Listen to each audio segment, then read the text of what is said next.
Hey guys, what it do? It's your boy Supreme Uchiha, the God. Another chapter of Week Hero. This time with 103, man. What a beautiful chapter.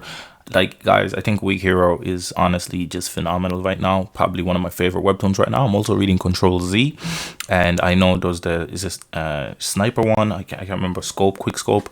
I'm gonna check that one out as well eventually.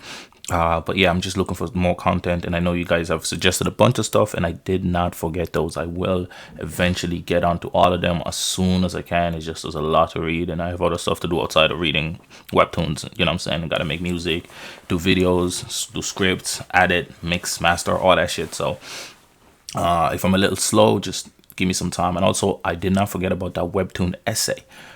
Part two will be coming hopefully by this week. I'm gonna start because I just had to do some research, but I'm gonna start putting it all together in the next few days. You know what I'm saying? So let's get right into it. So in this chapter, we get a phone call. To Donald by Kingsley. Kingsley is his right hand man, the guy with the glasses, the guy who seems to be. I mean, to be fair, everybody kind of has the confidence to talk shit to Donald now, and he seems to take it pretty well. He doesn't really mind. He's kind of okay with people chatting back, but you know, as long as you don't annoy him, he's pretty cool. He's pretty reasonable, actually. To be honest, a very very smart and calculated individual. And we really learn more about that in this chapter. So what we find here is Jake inadvertently saves Big Ben and Alex Gogo here because the phone call that stopped, Donald now from destroying the two guys was literally made by Jake, who, by Kingsley, who was calling him because Jake finally wanted to meet. So, Donald now was actually surprised. He was like, this guy wants to meet, but it turns out he found out why. This manhua crew that destroyed his brother and destroyed his brother's potential chances at becoming pro football, well, they you know what I'm saying? There's a lot of them and they're strong. So he was like, look, I can't do the shit by myself. So he asked Donald Now to deal with it for him. And Donald Now agreed, but he was like, you got to do something for me. You got to first join the union and guarantee to be a member. That way, it gives me an excuse to join because I can't just join after. If I attack them and then you join the union, it doesn't work for me. Because, what he's smart about is he doesn't try. He tries to avoid provoking any situations. He only defends his people. So if we say that, look, you remember when they attacked your brother, then we can say, look, you attacked one of our people, so we gonna fuck with you. You know what I'm saying? So like, that's the beauty of it. He really thought about it really, really well. He's very articulated. So he's like, look, he talks to him, and he's like, I need you to do something. You know what I'm saying? And this is because, he's like, look, I need you to just clear these guys. And he helps him. Donald pulls up, and he, like, even when he agrees with him and he just grabs Jake is like, Jesus Christ, this guy is too strong. Like, from his fingertips alone, he felt like this guy's built different. Like, this guy would destroy me in a fight. So he pulled up with the Union. So that was with Jimmy Bay, all the guys, Forrest Lee, all of that shit. And they decimated Manuel. Absolute decapitation.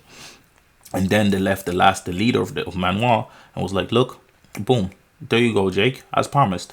And then Jake absolutely looks like pummeled the living daylights out of him. So he took his revenge. And now he owns him that favor. You know what I'm saying? So he calls in Jake. He's like, Jake, because he found out, how Wolf Kim got beaten by Gray, and he's like, damn, I can't get Gray if Ben Park is not out of the way, because he's like, Ben Park is becoming a nuisance here. If I don't get rid of Ben Park, then there's no way I can get rid of Gray, because if Ben Park is there, it's GG. So we need Ben Park taken care of.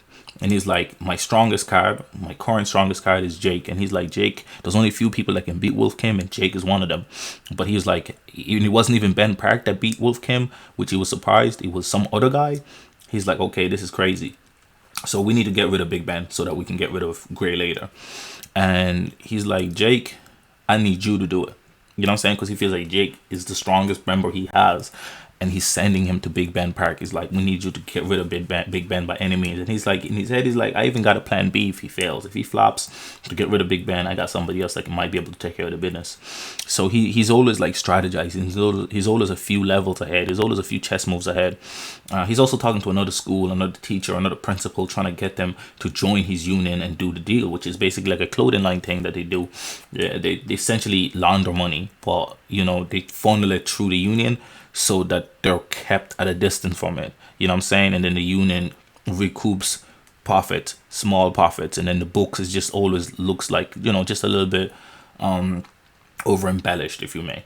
It's a little confusing if one doesn't really understand economics that well. I can't really explain it. I don't think I understand economics well enough to explain it that deeply. I might make a whole dedicated essay on it at some point, but not right now, because I feel like I need a bit more information on Donald Na and the union, and et cetera, et cetera, et cetera. But yeah, so according to Donald Na himself, he was like, the only three people he knows that can beat for certain, that can beat Wolf Kim, are Jake, Ben Park, and one of his other members who don't really know who he is yet. And he was shocked that Yu Shanghai has yet another person that can do it. And the union can't really get into a mess right now because of the whole situation with the school. Do you remember the guy with the green hair who got his uncle to give him test results early, or like test answers early, and when he was caught and shit, that kind of fucked up the union, because he was a union member. So if they have heat, they can't really get into much more trouble, because if the authorities start looking at them, it's GG. So so he says, I'm gonna use my strongest card, and as long as Ben Park is in my way, there will be no point in taking on White Mamba, because he feels like if he takes rid of Black Mamba, then Ben Park is still there, and Ben Park will probably just be more invigorated. So better get rid of the Rook. So yeah, I'm looking forward to seeing what happens in the next chapter. But Jake agrees to do it. He doesn't even ask why, because he owes him one. So he's like, you know what? I'm gonna go do what you want.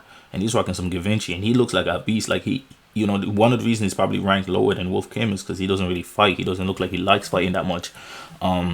So it's going to be an interesting battle between him and Ben Park, because he's afraid of Donald Na, but Ben Park dealt with Donald Na pretty solidly, considering he had fought like 6 people just beforehand, and then fought Donald Na, and still stood until the end of the fight, all the way until his arm got completely destroyed, and he was still standing. He was not going to drop, bend, or fold until Donald Na left.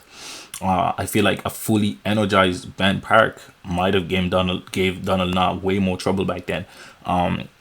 And right now, he just came back from injury as well, but he's been training his body. He's a lot stronger. Like the way he dealt with Jimmy Bay and all those guys, far quicker, far easier.